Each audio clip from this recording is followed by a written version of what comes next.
ಉತ್ತರಾಯಣದಲ್ಲಿ ಬರುವಂತಹ ಹಬ್ಬಗಳು ಯಾವುವು, ಎಲ್ಲಿ ತನಕ ಈ ಉತ್ತರಾಯಣ ಇರುತ್ತೆ, ಏನೆಲ್ಲ ಮಾಡಬಹುದು? ಅಂದರೆ ರಥಸಪ್ತಮಿಯಿಂದ ಕೂಡ ಅಲ್ಲೂ ಕೂಡ ಸೂರ್ಯನ ಪ್ರಾಶಸ್ತ್ಯವನ್ನು ಮಹತ್ವವನ್ನು ಶಾಸ್ತ್ರ ಹೇಳಿದೆ.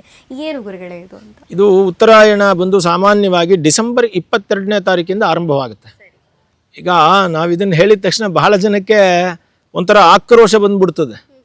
ಕೆಳಗಡೆ ಯಾರಾದರೂ ಸೋಷಿಯಲ್ ಮೀಡಿಯಾದಲ್ಲಿ ನೋಡ್ತಾ ಇರೋರೆಲ್ಲ ಕೆಳಗಡೆ ಕಾಮೆಂಟ್ ಮಾಡೋಕ್ಕೆ ಸ್ಟಾರ್ಟ್ ಮಾಡ್ತಾರೆ, ಈ ಗುರುಗಳಿಗೋ ಅಥವಾ ಇವರಿಗೋ ಏನೂ ಗೊತ್ತಿಲ್ಲ ಇವರಿಗೆ. ಯಾಕೆ ಅಂತಂದರೆ ಜನವರಿ 15ಕ್ಕಲ್ವಾ ಸಂಕ್ರಮಣ, ಇವರು ನೋಡಿದ್ರೆ ಡಿಸೆಂಬರ್ 22ರಿಂದಲೇ ಸಂಕ್ರಮಣ ಅಂದ್ಬಿಟ್ರು ಅಂತೆಲ್ಲ ಬರ್ತದೆ.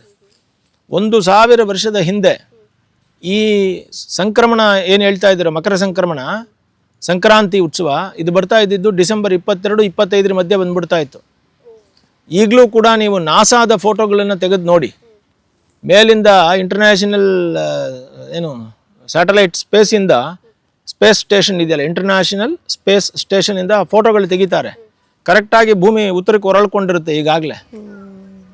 ಓಕೆ. ಸೊ ನಿಮ್ಗೆ ಆ ಲೆವೆಲ್ಗೆ ನಮ್ಮ ಶಾಸನಗಳನ್ನು ನೋಡಿ, 25 ಸಾಮಾನ್ಯವಾಗಿ ಡಿಸೆಂಬರ್ 25ಕ್ಕೆ ಸಂಕ್ರಮಣ ಆಗೋಗ್ತಾ ಇತ್ತು.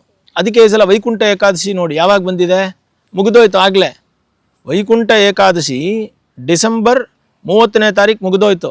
ಇವಾಗ ಜನವರಿ 15ಕ್ಕೆ ಬರ್ತಾ ಇದೆ ಯಾವುದು ಸಂಕ್ರಮಣ. ಹಾಗಿದ್ರೆ ವೈಕುಂಠ ಓಪನ್ ಆಗಿರ್ಬೇಕಲ್ಲ ಆವತ್ತಿಗೆ, ನಿಮ್ಮ ಪ್ರಕಾರ ಇನ್ನೂ ಓಪನ್ ಆಗಿಲ್ವಲ್ಲ. ಹಾಗೆಲ್ಲ ಯೋಚನೆ ಮಾಡಿದಾಗ ಡಿಸೆಂಬರ್ 25ರಿಂದಲೇ ಭೂಮಿಯ ತಿರುಗುವಿಕೆ ಆರಂಭ ಆಗೋಯ್ತು ಉತ್ತರಾಯಣವಾಗಿ. ಸೊ ಹಾಗಾಗಿ ಈ ಡಿಸೆಂಬರ್ 22ರಿಂದ ಆರಂಭವಾಗಿದ್ದು ನೆಕ್ಸ್ಟ್ ಜುಲೈ 17ನೇ ತಾರೀಕು ತನಕ ಇದು ಪೂರ್ತಿ ಉತ್ತರಾಯಣ. ಇದರಲ್ಲೇ ಎಲ್ಲ ಹಬ್ಬಗಳು ಬರೋದು.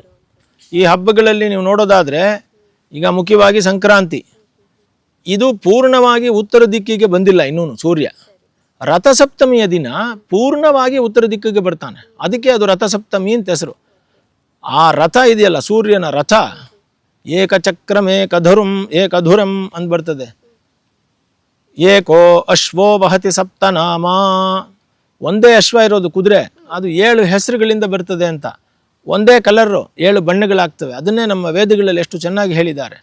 ಒಂದೇ ಚಕ್ರ ಅಂದರೆ ಒಂದೇ ಪಥ ಸೂರ್ಯಂದು, ಅದೇ ಪಥದಲ್ಲಿ ಒಂದೇ ಬಣ್ಣ 7 ಬಣ್ಣವಾಗಿ ಬರ್ತದೆ. ಅವನು ಆ ಸೂರ್ಯ ಕರೆಕ್ಟಾಗಿ ಉತ್ತರ ಪಥಕ್ಕೆ ಬರೋದು ರಥಸಪ್ತಮಿಯ ದಿನ, ಅದಕ್ಕೆ ಆ ರಥಸಪ್ತಮಿ ಅಂತ ಇಟ್ಟಿದ್ದಾರೆ. ಆ ರಥ ಪೂರ್ತಿ ಉತ್ತರ ಭಾಗಕ್ಕೆ ತಿರುಗುತ್ತೆ ಅಂತ. ಸೊ ರಥಸಪ್ತಮಿ ಅದಾದ ನಂತರ ಶಿವರಾತ್ರಿ, ಅದಾದ ನಂತರ ಮತ್ತು ಯುಗಾದಿ ಹಬ್ಬಗಳು, ಅದಾದಮೇಲೆ ರಾಮನವಮಿ ಇತ್ಯಾದಿ ಎಲ್ಲ ಹಬ್ಬಗಳು, ಎಲ್ಲ ಜಾತ್ರೆಗಳು. ನೀವು ಯಾವುದೇ ದೇವಸ್ಥಾನದ ಜಾತ್ರೆ ತಗೊಳ್ಳಿ, ಎಲ್ಲ ಸಾಮಾನ್ಯವಾಗಿ ಉತ್ತರಾಯಣದಲ್ಲಿ ನಡೆಯುತ್ತೆ. ಸೊ ಹೀಗೆ ನಿಮ್ಮ ಉತ್ತರಾಯಣದಲ್ಲಿ ಹಬ್ಬಗಳು ರಾಮನವಮಿಯಿಂದ ಹಿಡಿದು ವಸಂತ ಪಂಚಮಿ ಎಲ್ಲವೂ ಕೂಡ ಇದೇ ಟೈಮಲ್ಲೇ ಬರುತ್ತೆ. ಸೊ ಡಿಸೆಂಬರ್ 25ರಿಂದ ಅಥವಾ ಜನವರಿ 15ರಿಂದ ಜುಲೈ 17ನೇ ತಾರೀಕು ತನಕ ಇದನ್ನು ನೀವು ನೋಡಿ.